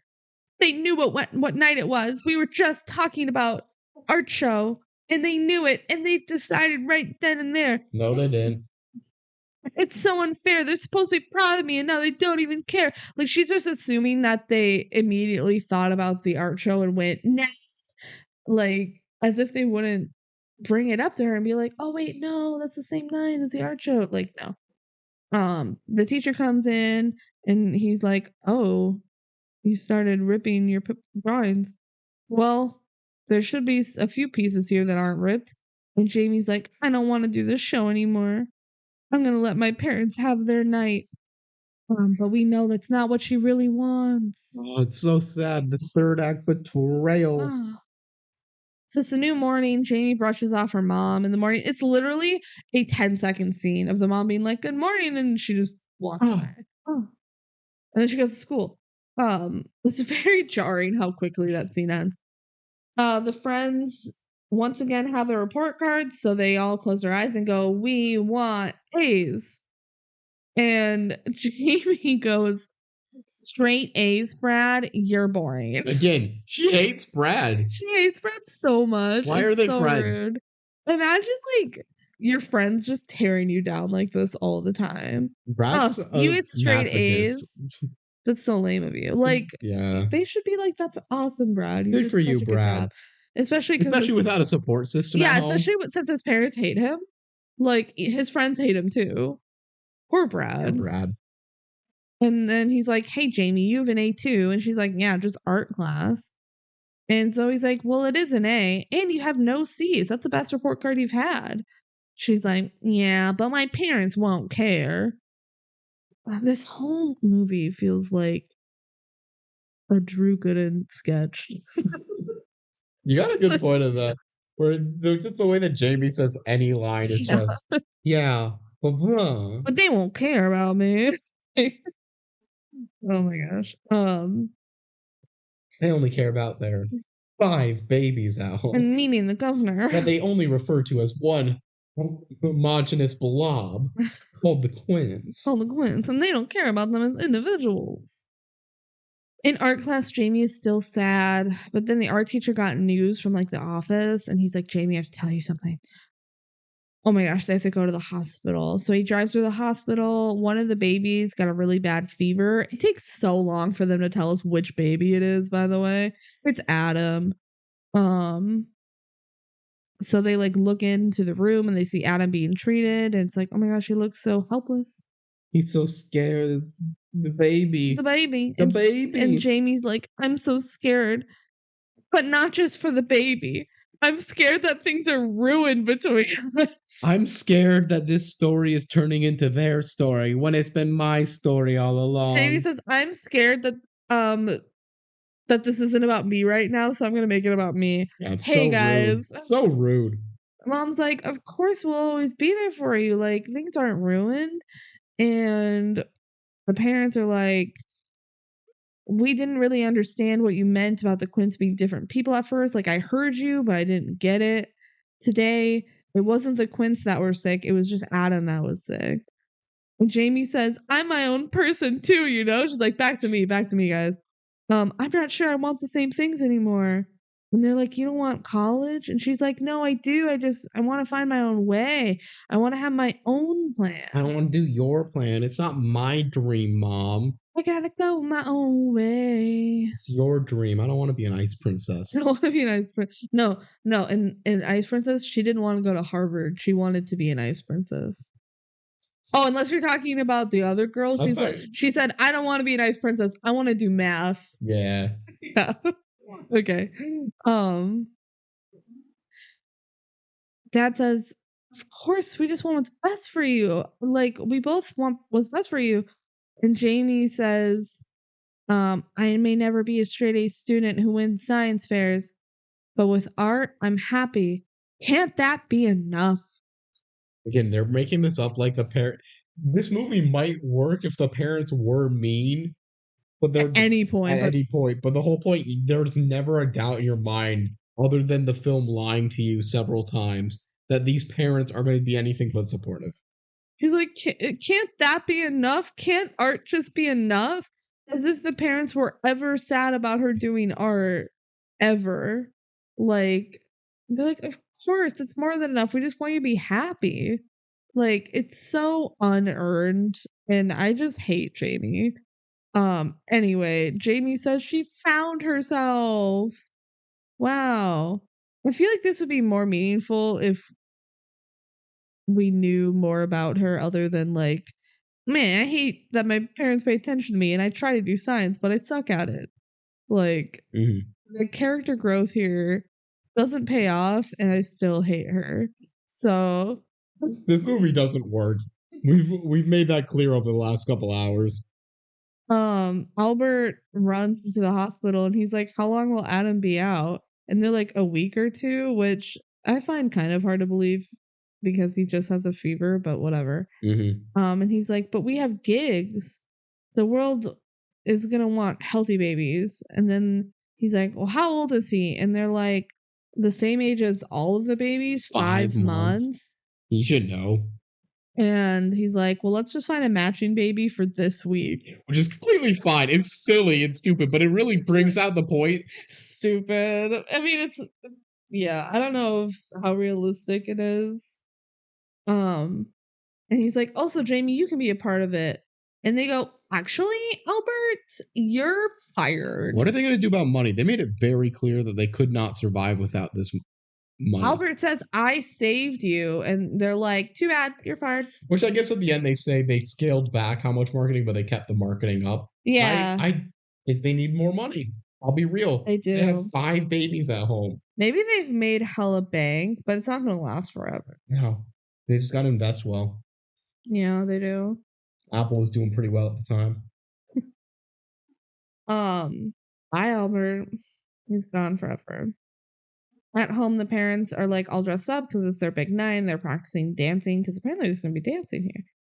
And Jamie's like, I never brought up the art show again. So my parents forgot about it because she never brought it up. I never brought it up. And they just they forgot about it because so much shit happened. Like, Adam got in the hospital and they're getting this award. Like, they fired their agent. Yeah. There's so much stuff. And also, the mom's so scatterbrained.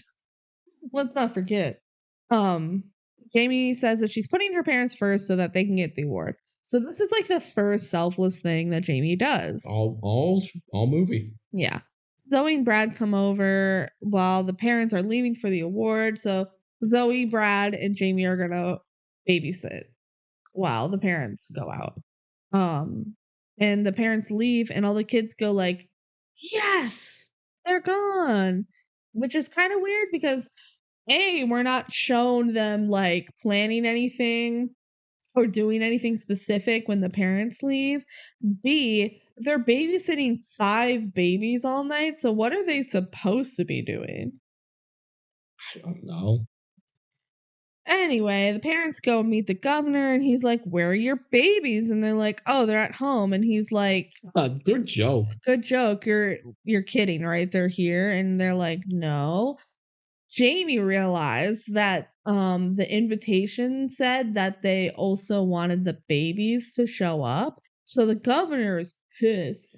And Jamie's like, dumb mom and her scatterbrain. She didn't realize. She didn't read the invitation. So this is the only other time they actually bring up the scatterbrain. So, just want to bring this up very briefly. The governor is actually by far the most famous person in the cast. Oh, what? I didn't bring it up because he's really not a character very much. It's really just kind of like a cameo appearance. It's Don Knotts, who you might not know, but was one of the main people on the Andy Griffith Show. It's like one of the historic TV actors of all time. That's don't cool. need to mention too much, but it's a nice little fun cameo role. One of the last ones he did before he died. Huh. I wish it was a better movie. Yeah. All right. So the kids are like, we gotta get the babies over to the gala or whatever. So they call the art teacher to drive them there, and he's like a van so they can fit all the babies there. And governor's like, I was told all 7 of you would be here. Like, what the heck? Notice how he said 7. So that's the 2 parents and the 5 babies. Yeah, he doesn't care about. Why is Jamie not invited? Because they don't advertise her, because it's better to talk about just 5 babies. True, they don't advertise her at all, but like this is an award for Parent of the Year. They have another kid. He doesn't want some random girl in his photo op. He explicitly says multiple times, I'm only doing this for the photo op. I just like taking a good picture. And it's going to help his re-election chances. And he says, it's okay. I'm the governor. I can handle this. Get those babies here. So, cut back to the kids and the teacher, whatever. The van broke down. Jamie's like, I guess it's over. They're like, no, you should never give up. Make a plan, man. And they get on a bus. It's like everyone and the babies get on the bus except for the teacher like, Mr. B. He has to stay with his car. Yeah, he gets a tow truck, whatever, but he sends him off on the bus. And it's like weirdly sped up, but then like they have dialogue where it's supposed to be them talking, but the footage is still sped up, so it doesn't line up. It's so weird. The governor's freaking out. They're like, we need the babies here to take photos with the Backstreet Boys. Yeah. Because I think he took photos with the Backstreet Boys before. Did y'all forget this was the year 2000? Backstreet Boys. I've been to the year 2000. Yeah. Not much has changed. Mom says, it's okay, Mr. Governor. I talked to my neighbor who talked to her cousin who talked to her coworker who says the babies are on the way. I feel like you could have just talked to the neighbor. For real. Why do you need to talk to your neighbor's cousin's coworker? Why was this? Is it supposed to be a joke? Is it supposed to be funny? It's not. Yeah. The governor says, on their way. They should have been here hours ago. Well, that's what you get when you make a scatterbrained parent the parent of the year. Yeah. Idiot. Also, like, she says they're on their way. Why is he still pissed? He's tired and wants to go to bed, but he needs his photo. So then the kids get on the subway and they're like, this is turning into some adventure. And then they see some tough biker guys approach them and then it cuts away. So what's going to happen there? At the event, the show is starting and the parents apologize to the governor. But then the biker guys show up with the babies and they're like, oh my God, we love these babies. Yeah, I don't know why they had to involve biker guys. It's not needed. Who are these people? Nobody's. And they're like, thanks, biker guys. And governor's like, hey, Jamie, you want to stay for dinner? And she's like, nah, I'm not really dressed up. And he's like, that's okay. I can get you a ride home or literally anywhere you want to go. Which is kind of weird of him to offer, like, without the parents' permissions or supervision or anything. But he's like, I'll take you anywhere you want to go. And she says, oh, cool, let's go. Bye. So she leaves. That's just kind of wild. The governor's like, get out of here. They're really speeding up this ending here. And Dad's like, where are you going? But they just leave. Jamie's like, so with everything settled, we went and got ice cream. I mean, where else would I go, right? There's nothing else I wanted to do tonight. And she says, okay, you caught me. We went to the art show, so that was a lie. Yep. They didn't go get ice cream. They got there just in time. It was time for the big moment. And then the announcer goes, "It's time for the big moment," which is that was actually pretty funny because Jamie narrated, "It's time for the big moment," and then he said, "It's time for the big moment." And then she ruins it by saying, "Wow, he needs a new writer." Yeah, it's like, oh man, the material sucked. It's like you had one good joke and you ruined it with more talking. They really need to stop with the over explanations. Yeah, just go back to insulting Brad. At least there's entertainment value in that. So they're giving away an art award, basically MVP for the art. Yes, because art is such a clear MVP-able award. Yeah. It's like an achievement award. This year, the blue ribbon goes to Jamie. What? Jamie says, "Guess what? I'm not fooling you. This really happened. It was the fact that you ever have to say this in a film for your like emotional climax really proves that this filmmaking technique does not work well. Yeah. And then as she's on stage, money starts falling from the ceiling. And she in the music goes, "Money, money falling all around me. It's everywhere I can see. Oh yeah. We finally got the money." And then she goes, "Wait, that part didn't happen." She literally just said, "Guess I'm not what? lying to I'm you. not fooling you. This happened," and then immediately follows up with a lie. Yep. Jamie, stop it. But you know what did happen in for real life? The parents showed up, and the governor, and all the babies. And she's like, "Oh my god, the art show. you remembered." And she goes, the mom's like, "Yeah, if we're parents of the year, there's only one place where we can be. Our children come first." All 5 of them. Oops, I mean 6. 6. Whoops. And the governor said, "I may not know much about art, but I know what I like. Let's go." So here we are. It was so a weird little comment. I don't know. Maybe that's a reference to his famous role on the Andy Griffith Show, but I don't know. I don't know much about art, but I know what I like. And they're like, "This is better than the award. Let's take a photo op." So they take a photo op. Now we're in our final conclusion. Okay? Strap in.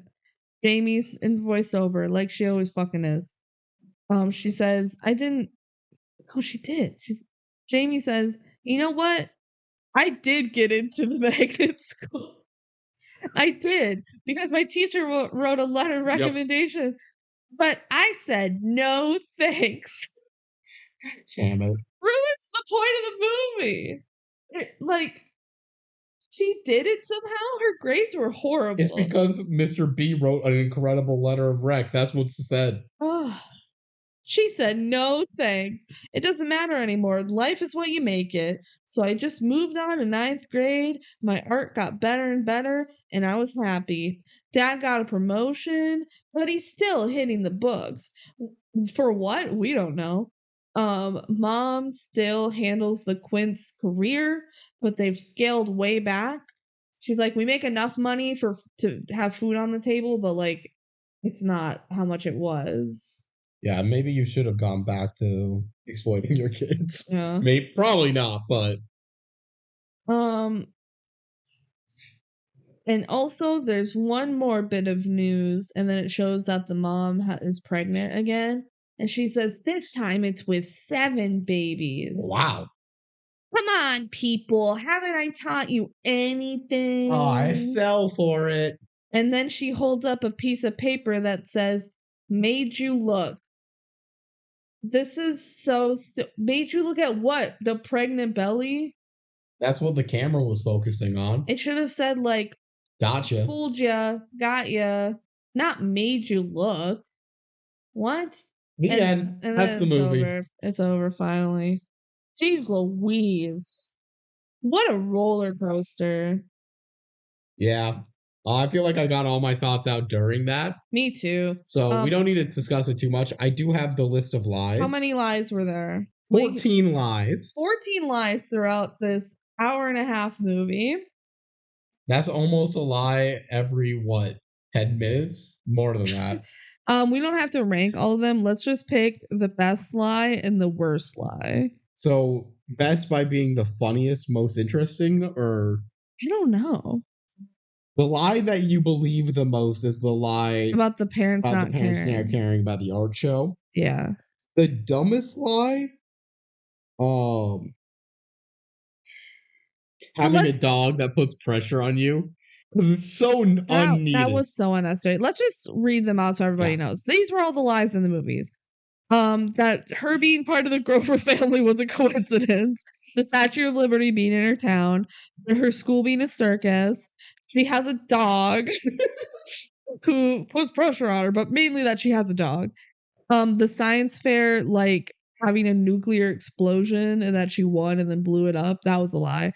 That was one of the better ones. That her life was just instantly great as soon as they took the babies home and they didn't cry at all. That was a lie. That she slept for hours that first night. Nope. She only slept for 1 hour. The parents assigned the babies jobs and saying, like, it's okay, Jamie, you don't need a job anymore. That was a lie. Jamie had like a bunch of arms and took care of the kids. That was a weird one. The parent teacher conference award party thing, that was a lie. The parents don't care about the art show. When she got ice cream instead of going to the art show. The money falling from the sky all around me and that money. And then that her mom was pregnant again. She lied a lot. She lied a lot. And what none of it needed. Yeah, I think you're right about the dog being the most unnecessary one. It's the funniest one, I think. Just because it is there's no benefit. If they showed a dog, at least then they would have shown a dog and you get to see a dog for a second. They didn't. She just says it in words. Yeah. And like the dog's putting pressure on me. Just kidding. I don't have a dog. But like some of the ones that narratively, I mean, that one was bad, but so was like, oh, the Grover family. That's weird. Just kidding. I am part of that. Like, it's so. At least that was kind of stupid. It's stupid. And also the fact that it was like, life was amazing. The babies didn't cry. Just kidding. They did. Oh, and then I slept for hours. Just kidding. I didn't. Like, those were back to back. Yeah. We didn't need, like, it's obvious what's going to happen. You didn't need to lie about the stuff that's like clear and obvious. You didn't need to lie at all. No. This movie sucks. Yeah. Also, kind of in a fun way, but is it? It's hard to tell. So, funny story about when we watched this in Jank House originally. Our first time watching this in our first marathon, we hated this movie so much. It was pretty early on. It was within our first like 30. It easily was instantly the bottom of our list. Immediately. The few people that did watch it, like we had like 5 people. I don't remember the exact number. There's 5 of us. We all, Quints. The whole movie were just angry. The whole time. For good reason. And we hated it so much that there was like a fire extinguisher on the wall right where we were putting all these sticky notes with movies on them and ranking them. We hid it behind the fire extinguisher because we did not want to look at the name of it. As a side note, this fire extinguisher, which we all knew in our brains deep down was called a fire extinguisher, we all called it a fire hydrant. Called it fire hydrant tier. And no one figured it out until like one of our roommates' sibling, their brother, came and said, "That's not a fire hydrant. It's not a fire hydrant." And everyone was like floored. Oh, like what?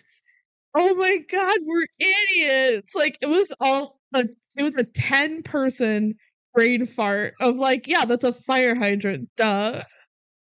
Yeah, that was a whole silly thing, but that's beside the point. There were, in the end of the day, 3 films in the fire hydrant tier. We kept the name. It's way easier to say fire hydrant tier than fire extinguisher tier. So it's fire hydrant tier.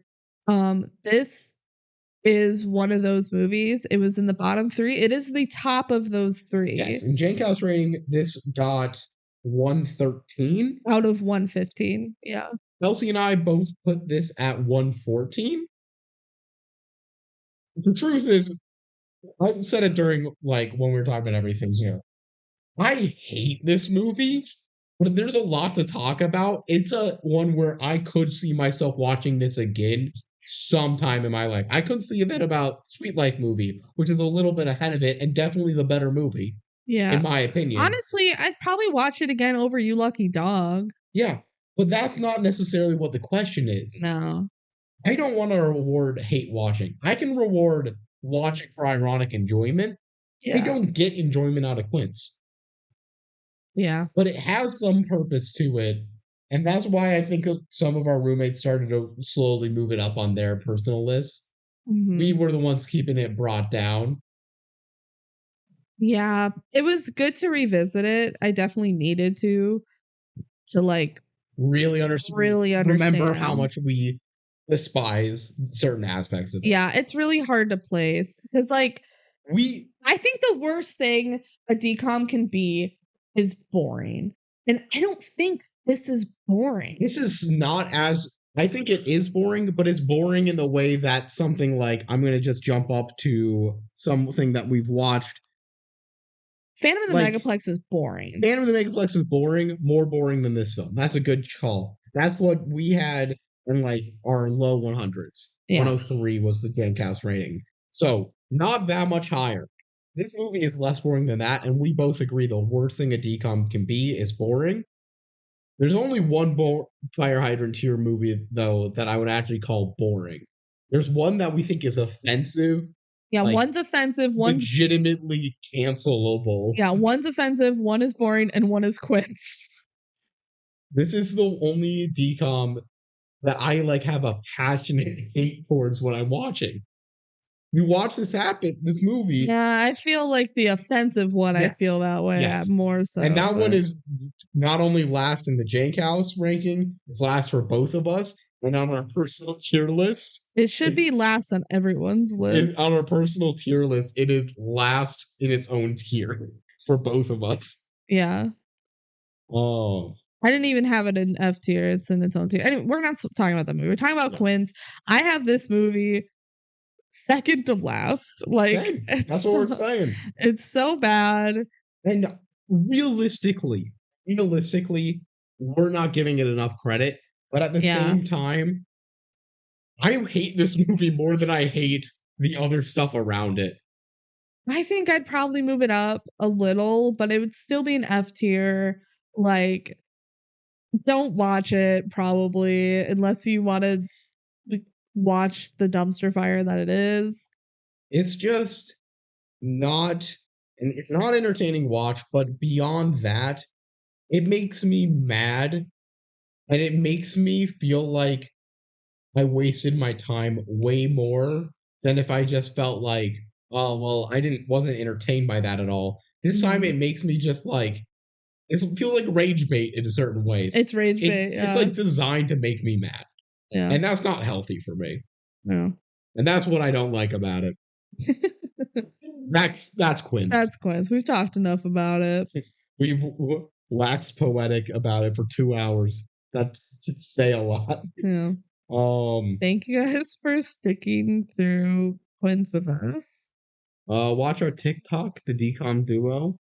Yeah, and if you have thoughts about Quints, you can email us at thedcomduo@gmail.com. And thoughts on any other DCOM as well? Let us know, including our next DCOM. Yeah. Now, what do you think our next DCOM is going to be? We're due for a good one.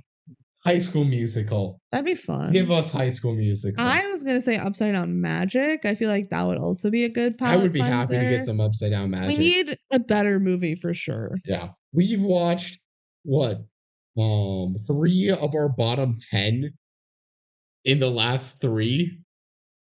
Yeah. That's wild. That's too many bad ones for sure. Ready to spin the wheel? Spin it. It's High School Musical. Let's go! It didn't even land on the sequel. It landed on High School Musical. Let's go! Oh my god. I'm so pumped. We need High School Musical. I told you like a week ago, can we rig it for High School Musical? And you said no. And I literally did not rig it. Oh. I need High School Musical right now. Like, I need air to breathe. Oh, like, okay, Jordan Sparks. I am so ready. I love High School Musical so much. I'm so what a gift after what we've trodden through. Thank you, Lord, for giving us High School Musical to talk about. Yeah, let's go. I owe you $1. I owe you $1. You guessed it. You said High School Musical. Yeah. Well, Wow. all right. Tune in 2 weeks for us to talk about High School Musical. Get excited. We're excited. We're excited. This is the big league. Mhm. This is the most famous DCOM. It is. See us Strap then. in, everyone. Goodbye.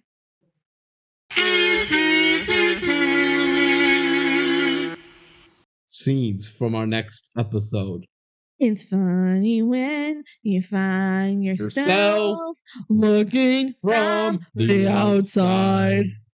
We're breaking free. So when Flying. Hey, do I do basketball or do I sing? Hey, girl, reading a book in the middle of a party. Come sing karaoke.